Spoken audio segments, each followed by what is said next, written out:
என்னை பொறுத்தவரை வேறு வழி இல்லாமல் இருந்தால்தான் போவார்கள், அதுவரையும் போக மாட்டாங்க. ஏற்கனவே அனுபவப்பட்டிருக்காங்க. ஏற்கனவே 1998-99 திமுக அதுக்கு முன்னால காவி உடையில் உள்ள பாவிகள், பண்டாரம், பரதேசி என்றெல்லாம் பேசிவிட்டு சில மாதங்களிலேயே பாஜகவுக்கு ஆதரவு தந்ததுனால நம்ம பார்த்தோம். அங்கே அமைச்சரானாங்க.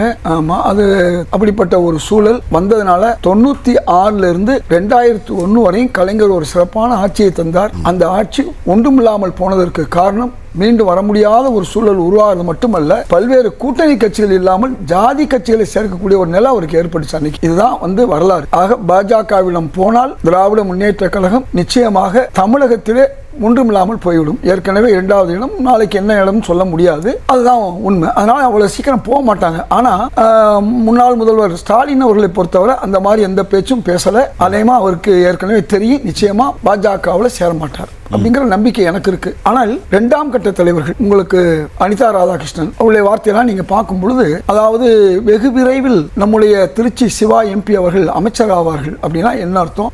நிச்சயமா பாஜகவோட உறவு வைத்துக் கொள்வோம் களத்தை தயார் பண்றாங்களோங்கிற சந்தேகம் தான் நமக்கு வருது. 2வது, இந்த ஆட்சியை கலைக்க மாட்டோம்னு சொல்றாங்க.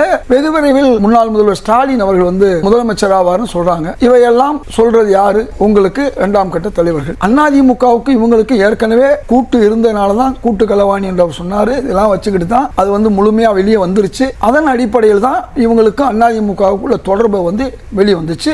அதன் விளைவாகத்தான் கூட்டணி கட்சிகள் நாங்கள் வெளியே வந்தோங்கிறதை சொல்றாங்க. இது ஒரு பக்கம் இருக்கட்டும். இப்ப அனிதா ராதாகிருஷ்ணனுக்கு அடுத்து ராஜேந்திர பாலாஜி, அவருக்கு தலைவர் யாருன்னா எடப்பாடியார் தான். அவர் என்ன நினைக்கிறாரு? எங்கள் முன்னாள் முதல்வர் ஸ்டாலின் அவர்களுக்கு கோபம் வந்தால் நாளைக்கே இந்த ஆட்சி போயிருங்கிறாரு. அது என்ன தொடர்புன்னு தெரியல. இதெல்லாம் எடப்பாடியாருக்கு தெரிஞ்சவர் சொல்றாரா இல்லையா அப்படின்னு நமக்கு தெரியாது. அதனால நீங்க அவர் சொன்ன வார்த்தையை மறைச்சிட வேணாம். ஸ்டாலின் அவர்களுக்கு கோபம் ஏற்பட்டாலும் சொன்னார். ஆனா திரு ஸ்டாலின் அவர்கள் அப்படி செய்ய மாட்டார். நான் சொல்றேன், எப்பவுமே அடிபட்டவங்க கொஞ்சம் யோசனையா இருப்பாங்க. 2017 எதிர்க்கட்சி தலைவராக இருந்த ஸ்டாலின் நினைத்திருந்தால் எடப்பாடியார் ஆட்சியை கவிழ்த்திருக்க முடியும். அதாவது ஒரு குறுக்கு வழியில போற எண்ணம் உள்ளவர் அல்ல. ஆனா அவரை இன்னைக்கு தூண்டுற அளவுக்கு இன்னைக்கு திமுக அடுத்த கட்ட தலைவர்கள் போயிட்டு இருக்காங்க. இப்ப RS பாரதி என்ன சொல்றாரு? அவர் திமுக பேச்சாளர். அதிமுக சொல்றாங்க, கொத்துப்பட்டா சொன்னா நீங்க இது சொல்லுங்க, எச்எல்ஏன்னு சொல்லுங்க சொல்றாங்கன்னு சொல்லி, இப்படி ஒரு அதிமுக என்பது பிஜேபி கூட்டணி இருந்த ஒரு கட்சி நமக்கு தெரியும். இன்னைக்கு கூட்டணி விட்டு விலகல அப்படின்னு நமக்கு தெரியும்.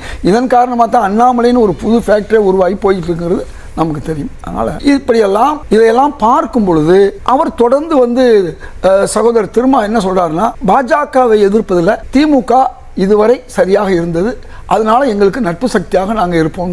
காங்கிரஸ் இதைத்தான் சொல்லுச்சு, முன்னாள் முதல்வர் ஸ்டாலின் சொல்லலை. அதுக்கு அடுத்த 2ஆம் கட்ட தலைவர்கள் போனால் முன்னாள் அமைச்சர்கள், கட்சியினுடைய மூத்த தலைவர், இன்னைக்கு துரைமுருகனுக்கு அடுத்திருக்கக்கூடிய ஒரு தலைவராக இருக்கக்கூடியவரெல்லாம் பேசுறதை வச்சு தான் இவ்வளவு பேசுறாங்கன்னு சொல்ல வரேன். அதனால நாம களத்தை யதார்த்தத்தை தான் பார்க்கணும். ஏதோ அர்த்தமா நம்ம பேசிடக்கூடாது.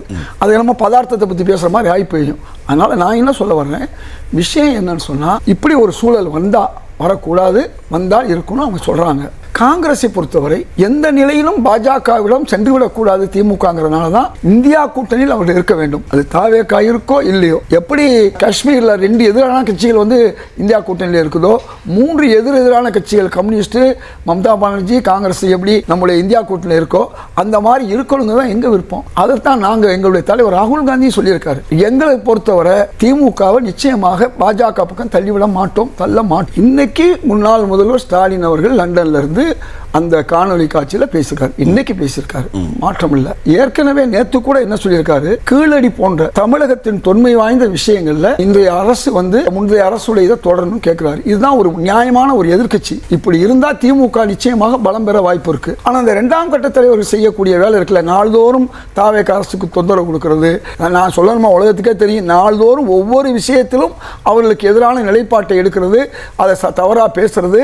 உதாரணம் ஒரு சின்ன விஷயம் சொல்றேன், சகோதரர் சொன்னார் இல்லையா, முஸ்லிம்கள் வாக்கு. இன்றைக்கு முஸ்லிம்கள் வாக்கு எப்ப இருந்துச்சு? காங்கிரசும் திமுகவும் பிசிகாவும் முஸ்லீம் லீக்கும் ஒன்றாக இருக்கும் பொழுது முழுமையாக கிடக்கும். நான் மாற்று கருத்தே இல்லை. அதன் விளைவு தான் இன்னைக்கு இங்க மட்டுமல்ல, மேலப்பாளையம் இருக்கக்கூடிய பாளையங்கோட்டையா இருக்கும், தமிழ்நாட்டில் அவங்க செச்ச 50 இடங்கள்ல 59 இடங்கள்ல பெரும்பாலும் முஸ்லீம் வாக்குகள், கிறிஸ்தவ வாக்குகள்லாம் அவங்களுக்கு கிடைச்சிருக்கு. நான் மாற்று கருத்துலாம் இல்லை. ஆனா அந்த வாக்குகள் எப்படி 2001 திமுகவுக்கு சுத்தமா இல்லாத ஒரு சூழ்நிலை வந்துச்சு இல்லையா, பாஜகவோட அவங்க அலையன்ஸ் வரும்போது இல்லாம தோல்வி கண்டாங்க இல்லையா, அப்படிப்பட்ட ஒரு நிலை வரும்லாம் அவங்களுக்கு தெரியும். அதனால நான் சொல்வது, வாக்குகள் இருந்துச்சு தேர்தல் முந்தின தேர்தல்.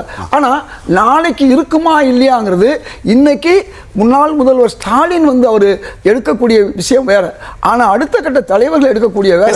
அவங்களை ஆதரிக்கிறதாக சொல்லி கைமாறு பேச்சாளர்கள் பேசுற பேச்சு வேற.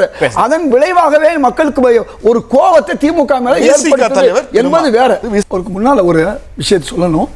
நான் 5 ஆண்டுகளாக போராடிய பல விஷயங்கள்ல ஒன்று, நீட் விலக்கு 2.5% அரசு பள்ளிகளுக்கோ அரசு உதவியர் பள்ளிக்கோ கொடுக்கணும்னு சொல்லியிருந்தேன். 7.5 10 ஆக்கணும். பாண்டிச்சேரி 10 ஆக்கிடுச்சு 5 வருஷத்துக்கு முன்ன. நாம 10 ஆக்கல. எடப்பாடியார் 7.5 கொடுத்தாரு. அந்த 2.5 கொடுக்க சொல்லி வற்புறுத்தினேன். இந்த ஆட்சி அதனுடைய கொள்கை முடிவை இன்னைக்கு எடுத்திருக்கு. முதல்வர் வாழ்த்திட்டு வந்தேன். அறிவிக்க போறாங்க. இன்னைக்கு தான் அதுக்குள்ள இதை சப்ஜெக்ட் எடுத்திருக்காங்க. அதே மாதிரி இந்த 37 வயசு 47 வயசாவோ 49 பிற மாநிலங்கள் சமூக நீதி பேசாத மாநிலங்களில் உள்ள விஷயத்தை இன்னைக்கு அதை கையில் எடுத்திருக்காங்க.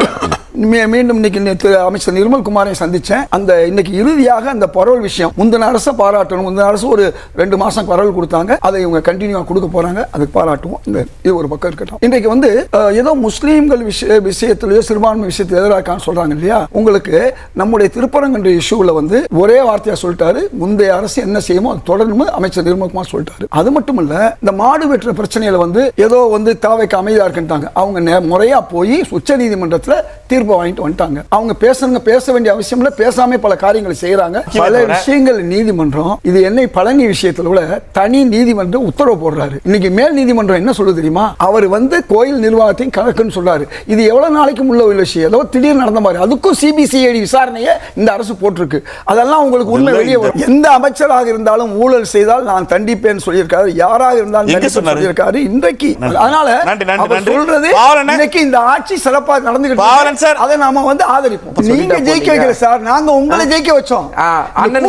என்ன தெரியுமா? 170 தொழில நீங்க எங்களுக்கு 27 தொழில நீங்க ஜெயிக்க வச்சாங்க. 28 தொழில நீங்க இவங்க ஜெயிக்க வச்சா மக்கள் சிரிக்க மாட்டாங்க. எல்லாம் சொல்லாதீங்க. 230 தொழில எங்களுக்கு கிளை இருக்கு. இந்த ஆரம்ப மாப்பான்மை மாடல் விடுங்க. முதல்வர் ஸ்டாலின் மாதிரி பேசுகிறீங்க இருக்கு. எல்லாமே எங்களுக்கு இருக்கு. காங்கிரஸ்க்கு எங்க இருக்கு? வேட்பாளர் முதல்ல பாருங்க. எல்லாரும் விடுங்க. முன்னாள் முதல்வர் மாதிரி பேசுங்க சார். 2014ல நீங்க ஜீரோ. 2014ல நீங்க ஜீரோ. ஏன் ஒரு எம்பி எடுக்க முடியல? நீங்க சென்னையில ஒரு எம்பி எடுக்க முடியல. ராமநாதபுரத்துல வர முடியல. கோவையில வர முடியல. உங்களால என்ன செய்ய முடியுமோ அதை செஞ்சிருக்கீங்க. 2001ல ஜீரோ வாங்குங்க. தமிழ்நாடுடைய உரிமையை தாவேயோட சேர்ந்து அடமான வைக்கிற கட்சி காங்கிரஸ். பிஜேபியோட சேராத கட்சி மாதிரி பேசாதீங்க சார். கட்சி காங்கிரஸ். பாருங்க அண்ணன் இதயத்துள்ள அண்ணன் வச்சிருக்காரு. அகங்காரம் தான்